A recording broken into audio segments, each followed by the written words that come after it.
Assalamualaikum warahmatullahi wabarakatuh. Nama saya Tiara Zulfa Elwani.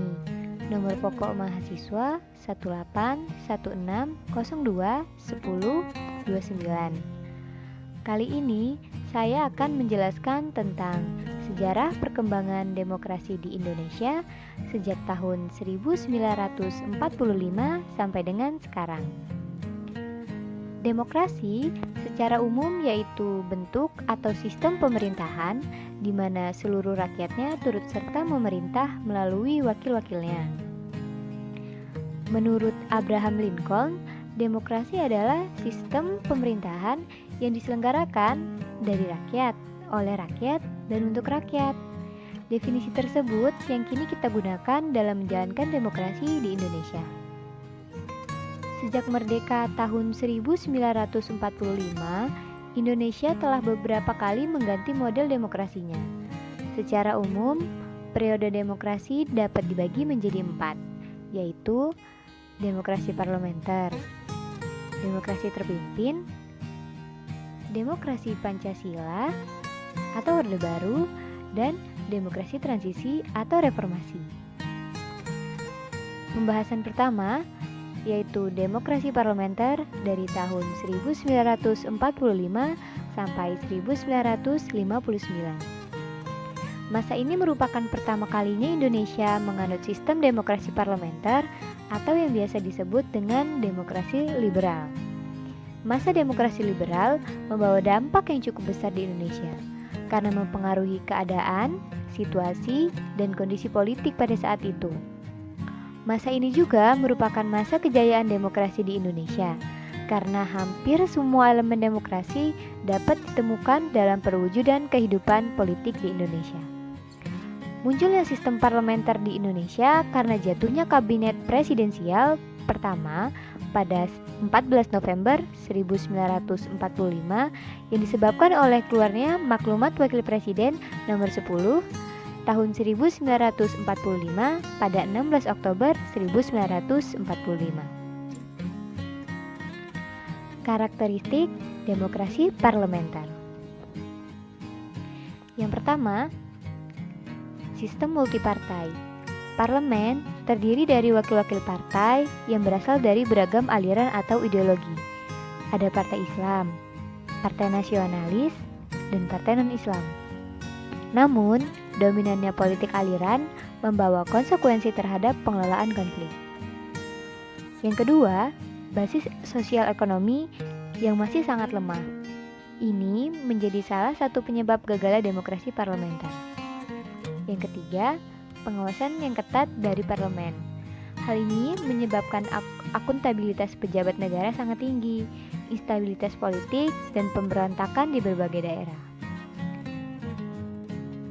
Yang keempat, parlemen memegang kekuasaan politik sangat besar. Dalam sistem ini, presiden bertanggung jawab kepada DPR dan sistem perwakilan menggunakan sistem bikameral yaitu MPR dan DPR. Yang kelima, kabinet pemerintahan koalisi tidak stabil dan kerap berganti. Ini adalah daftar kabinet yang ada di Indonesia selama masa demokrasi parlementer. Yang pertama, Kabinet Natsir dari September 1950 sampai Maret 1951. Kemudian digantikan oleh Kabinet Sukiman mulai dari April 1951 sampai April 1952. Dilanjutkan oleh Kabinet Wilopo mulai dari April 1952 sampai Juni 1953.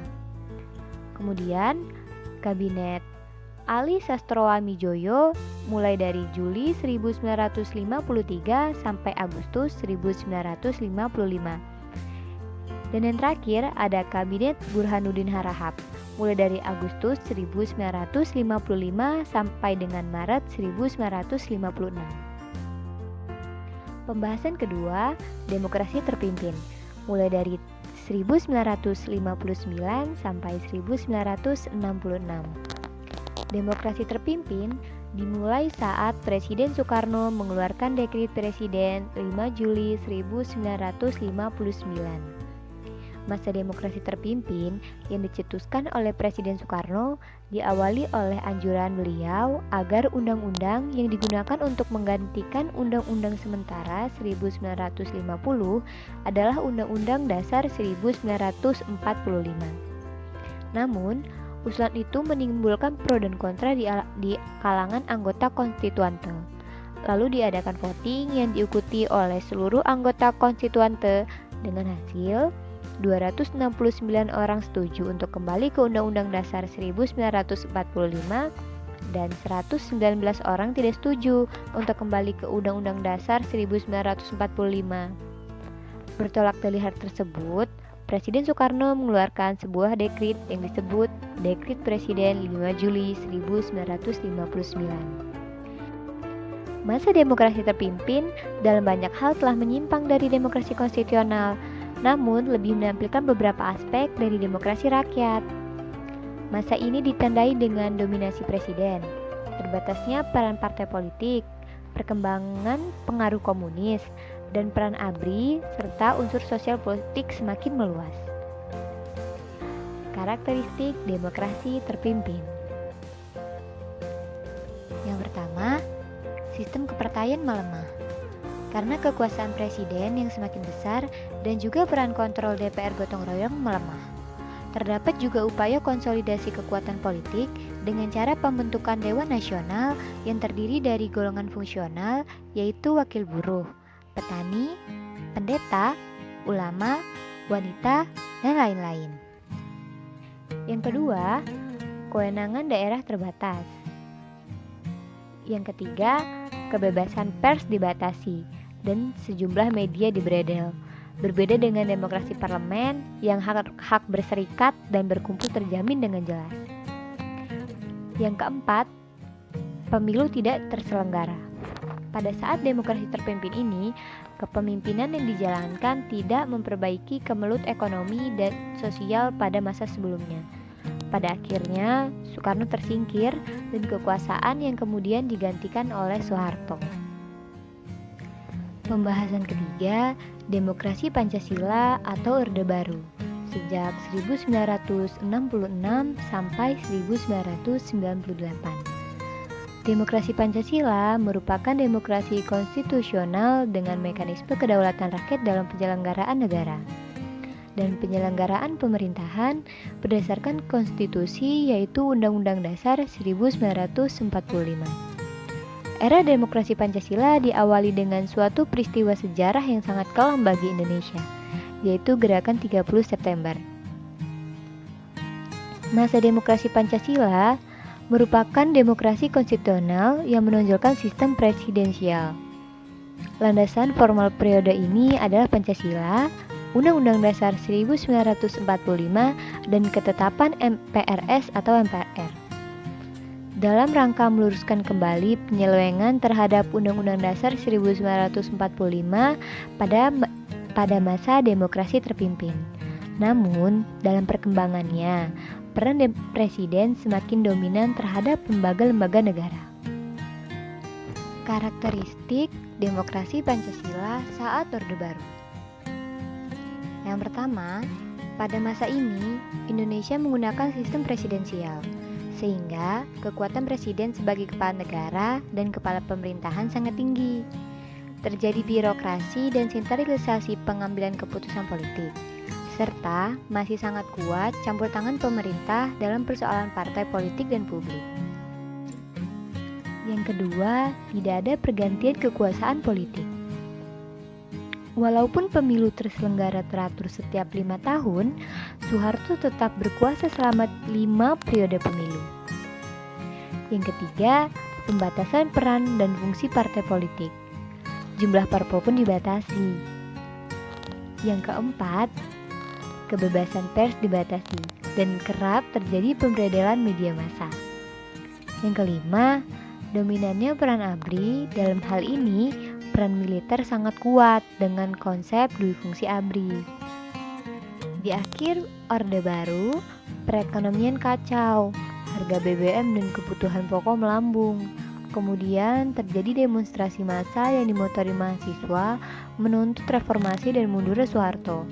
Soeharto pun akhirnya mengundurkan diri sebagai presiden pada 21 Mei 1998. Pembahasan keempat, demokrasi transisi atau reformasi sejak tahun 1998 sampai dengan sekarang.